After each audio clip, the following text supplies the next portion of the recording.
기독교 강요 제2권 중에 제3장 인간의 의지는 죄에 속박되었으며 오직 은혜로만 자유롭게 된다. 이 책을 보면 설명이 조금 길게 나와 있지만 아주 간단한 내용을 좀 길게 설명합니다. 존 켈빈의 글을 쓰는 방식 가운데 자주 이런 게 나왔는데 그래서 글을 읽다 보면 내용이 별로 어렵지 않지만 집중해서 읽다 보면 쉽게 잘 이해할 수 있다는 것을 볼 수 있죠. 예수님은 육으로 난 것은 육이요, 영으로 난 것은 영이니라고 말씀하신다. 여기서 육은 인간의 본성을 의미한다. 바울은 육의 생각은 하나님과 원수가 되기 때문에 사망이라고 말한다. 육의 생각은 하나님의 법에 굴복하지 않는다. 사실 굴복할 수도 없다. 육의 생각은 모든 힘을 다해 하나님과 대항한다. 만일 육이 이러한 것이라면 오직 죽음만이 타당하다.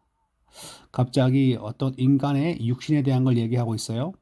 주님의 주장은 좀 더 깊다. 주님은 우리가 거듭나야 한다고 말씀하신다. 새로 태어남은 감정 및 육신의 욕구뿐만 아니라 영혼이 새롭게 되는 것까지 의미한다. 이 사실은 에베소서 4장 22, 23절에서 나타난다. 너희는 유혹의 욕심을 따라 썩어져가는 구습을 따르는 옛 사람을 벗어버리고 오직 너희의 심령이 새롭게 되어 악한 열정은 악한 열망에서 나올 뿐만 아니라 악한 생각에서도 나온다. 인간의 죄인됨의 어떤 본성을 잘 보여주고 있어요. 말씀들이. 우리는 결코 인간의 마음이 본성적으로 착하다는 착각을 해서는 안 된다.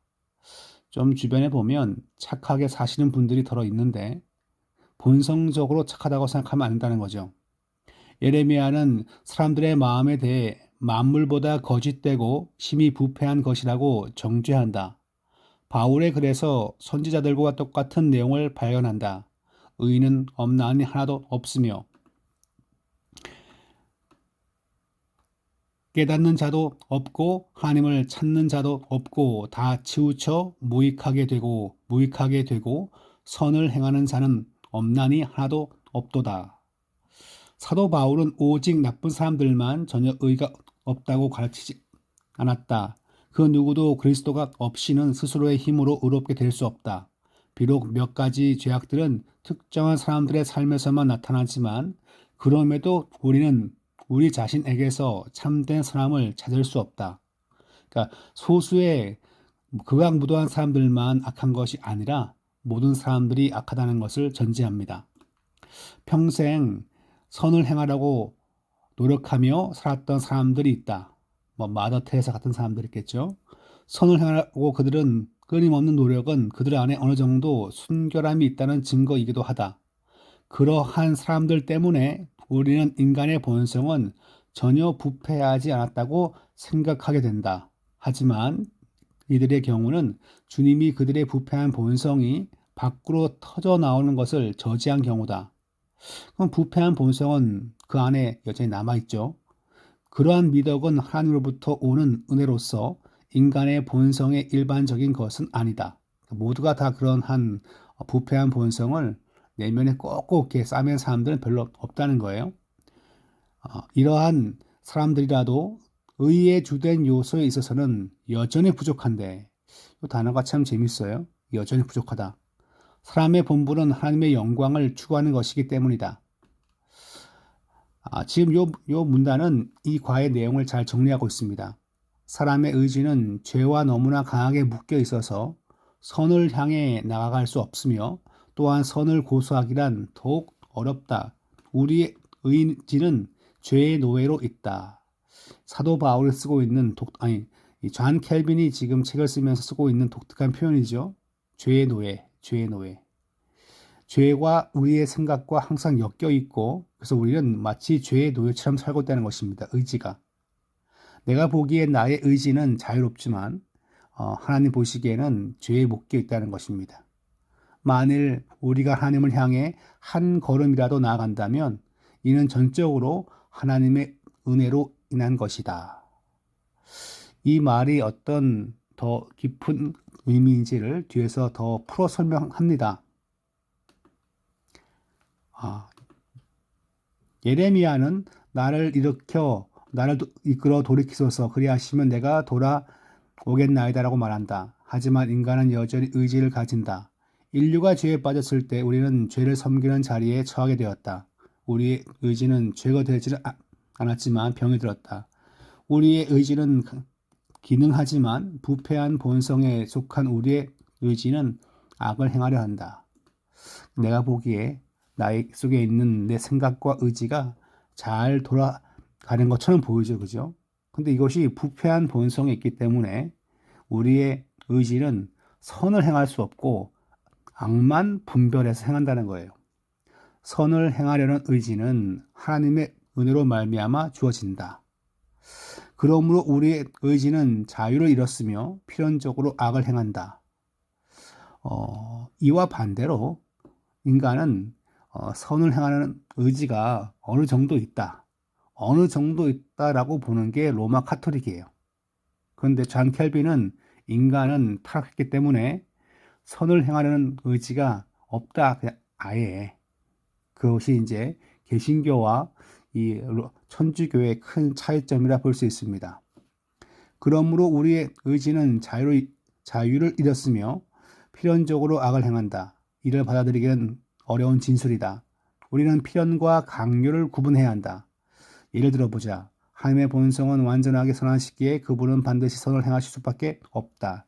그분은 자신의 무한한 선함 때문에 악을 행하실 수 없다. 그러나 하나님은 선을 행하실 때 그분의 자유 의지를 행사하신다. 마찬가지로 인간은 필연적으로 죄를 범할 수밖에 없지만 죄를 짓도록 강요당하지는 않는다. 인간은 필연적으로 악하기 때문에 선이 없기 때문에 죄를 범하게 되는데 누가 인간한테 죄 지어라고 강요한 적 없다는 거예요. 이 단어가 재밌습니다. 사람들은 기꺼이 죄를 짓는다. 그래서 이제 여기에 대해서 책임을 받게끔 되는 거죠. 인간의 마음은 폭력적인 강압에 의해서가 아니라 스스로의 바람 때문에 열정적으로 죄를 향해 나아간다. 이 단어가 참 재밌어요. 열정적으로. 오직 은혜만이 인간의 본성의 부패를 고친다.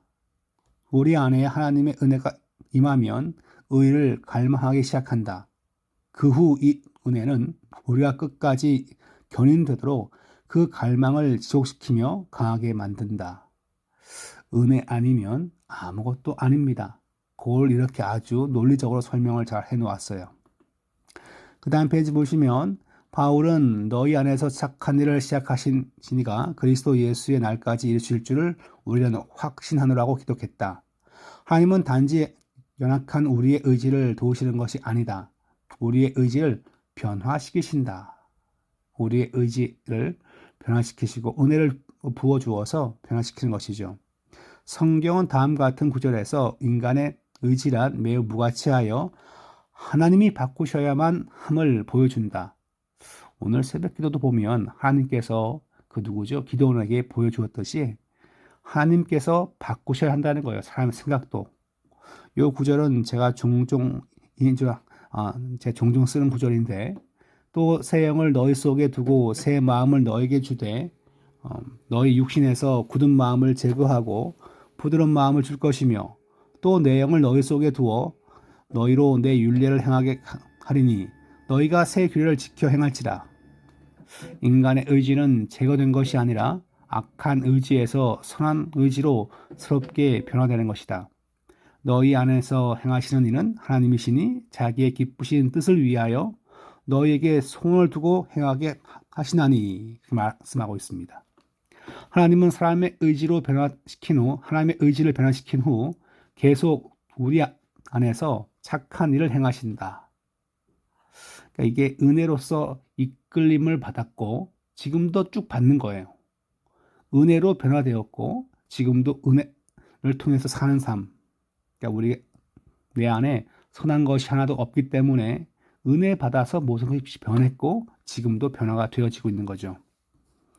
우린 여전히 선행을 수행하는 데는 관여하지 못하고 다만 주께서 우리를 통해 일하시도록 그분을 의지해야 한다. 하나님은 인간의 의지 안에 있는 모든 선하고 옳은 것은 자신의 것이라고 주장하신다. 내가 그들에게 한 마음과 한 길을 주어 자기들과 자기 후손의 복을 위하여 항상 나를 경외하게 하고 내가 그들에게 복을 주기 위하여 그들을 떠나지 아니하리라 하는 영원한 언약을 그들에게 세우고 나를 경외함을 그들의 마음에 두어 나를 떠나지 않게 하고. 다윗과 솔로몬은 그들이 선으로 나아가려면 하나님이 필요하다는 사실을 깨달았다. 지금 앞에서 설명을 다 한 다음에 계속 뭔 설명을 지금 하고 있나요? 성경 얘기를 예를 들어서 지금 칼빈이 설명하고 있는 것입니다. 그러니까 내용은 같은 것이고 반복 설명이죠. 어떻게 보면 우리 하나님 여호와께서 우리와 함께 계시었고 우리의 마음을 주께로 향하여 그의 모든 길로 행하게 하시오며. 마음을 하나님이 인도한다는 거예요. 다윗은 하나님께 하나님이여 내 속에 정한 마음을 창조하시고 내 안에 정직한 영을 새롭게 하소서라고 간구한다. 그는 오직 하나님에게서만 정한 영을 받을 수 있음을 알게 되었다. 그 속에서 그리스도께서 이 진리를 더 분명하게 가르치셨다. 가지가 포도나무에 붙어있지 아니하며 스스로 열매를 맺을 수 없음 같이 너희도 내 안에 있지 아니하면 그러하리라. 나는 포도나무요 너희는 가지라. 그가 내 안에 내가 그 안에 거하며 사람이 열매를 많이 맺나니 날 떠나서는 너희가 아무것도 할 수 없습니다. 그리스도께서 내린 결론은 나를 떠나서는 너희가 아무것도 할 수 없다는 것이다. 그러니까 선한 것을 행하는 것도 믿음의 삶을 사는 것도 예수를 떠나면 아무것도 안 된다는 거죠. 이 정도로 믿음과 신앙생활이 너무나 참 귀하고 중요하다는 걸 말하고 있습니다. 바울은 너희 안에서 행하시는 일은 하나님이신다고 썼다. 선을 행하게 되는 첫째 원인은 그것을 행하려는 의지고 둘째는 성취하려는 효과적인 노력이죠. 이걸 누가 한다는 겁니까? 하나님이 요 의지도 주시고 효과적인 노력도 행하신다는 거예요. 그래서 내 안에 상한 것이 있으면 하나님의 것이다. 이게 어제 좀 비슷한 질문이 있지 않았습니까? 우리 안에서 착한 일을 뜻하시고 행하시는 분은 하나님이시다. 우리가 하나님이 시작하고 마치신 뜻과 행동을 우리의 것이라고 주장할 때, 저분 정말 진실하셔. 저분의 삶은 하나님께서, 저분은 참 독실하셔. 그런 주장을 남은 할 수 있지만, 스스로 한다면, 그건 뭡니까? 하나님의 것을 도둑질하는 거죠. 그런 칭찬할 때, 감사합니다 하면서 칭찬을 즐겨요. 그것이 문제가 되겠죠. 그죠? 자, 밑에 보시면, 사람이 회심을 경험할 때 하나님은 그 사람에게 순종할지 또는 불순종할지 선택권을 주지 않으신다. 은혜를 부어주실 때 은혜가 역사한 힘이 있기 때문에 내가 결정하는 건 아니라는 거죠. 물론 내가 예수 믿겠다고 얘기하고 신앙 고백하고 회개는 했지만 그 모든 능력과 결과에 있어서 선택권은 하나님이십니다. 새롭게 된 의지는 하나님의 선택에 의해 주어지는 것이지 사람이 그것을 구하기로 선택했기 때문에 주어지는 것은 아니다. 사람이 선택하는 게 중요하다라고 하는 것이 감리교 신학의 특징입니다. 장로교 신학은 하나님께서 그냥 주어주시는 것이라고. 좀 약간 그래서 개인 전도라든가 혹은 부흥의 집회에서 보면 믿기로 지금 작정하시오! 이 강하게 외치는 스타일은 장로교 스타일은 원래 아니에요. 그래서 근데 한국 장로교는 다른 감리교라든가 서로 영향을 주고받았기 때문에 그런 것들을 자유롭게 교회에서 사용하고 있지만 하나님께서 그 가운데 내가 믿기로 작정하고 입술로 고백하는 것도 참 중요한 거지만 감리교에 있어서는 인간의 요 선택을 좀 많이 강조합니다. 더 깊이 들어가도 자 이렇게 우리가 기억이 잘 안 날 것 테니까 딱 요까지만 설명을 하고 넘어가겠습니다. 주님은 그분의 영으로 우리의 마음을 지시하고 다른 방향으로 돌리고 조절하시면서 자신의 왕국을 다스리시듯 우리의 마음 안에 다스리신다. 그렇다면 이제 하나님의 은혜를 받아들이거나 거부하는 것은 인간에게 달려있지 않다는 사실이 입증되었다. 우리는 입증된 이 진리로부터 다른 진리를 세울 수 있다. 하나님이 택하신 사람은 끝까지 그리스도인의 삶을 살게 된다는 것이다. 그러니까 마음의 조바심을 낼 필요가 지금 없는 거죠. 우리는 그냥 기도할 뿐이고 복음을 증거할 뿐이고 권면할 뿐이에요. 근데 내가 마치 해서 얘가 결정해가지고 예수 믿는 것처럼 생각하니까 가족이나 자녀에게 전도할 때 보면 조바심이 있습니다.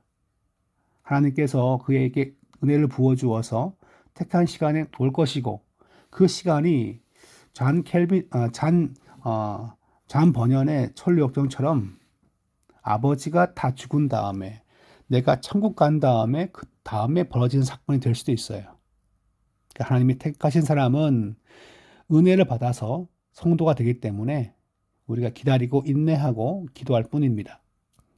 이러한 성도의 견인은 하나님의 선물일 뿐 인간의 공로에 대한 보상이 아니다. 자, 은혜가 역사하는 방법은 사람의 의지를 제거하는 것이 아니라 나쁜 의지를 선한 의지로 바꾸는 것이다. 그 후 마음으로부터 순종하도록 그들의 욕구를 변화시킴으로써 그들의 변화된 의지를 돕는다. 하나님은 모든 사람에게 은혜를 주시지는 않으신다. 주님의 은혜를 받은 자들은 그들의 공로나 행위에 대한 보상으로 받는 것이 아니라 단지 거저 주시는 은총에 의해 받는 것이다. 그 다음에 인간의 의지로 자유롭게 선택해 은혜로 얻은 것이 아니다. 우리는 은혜에 의해서 자유롭게 된다. 네, 은혜 아니면 아무것도 아니죠. 네, 이상 공부를 마치겠습니다.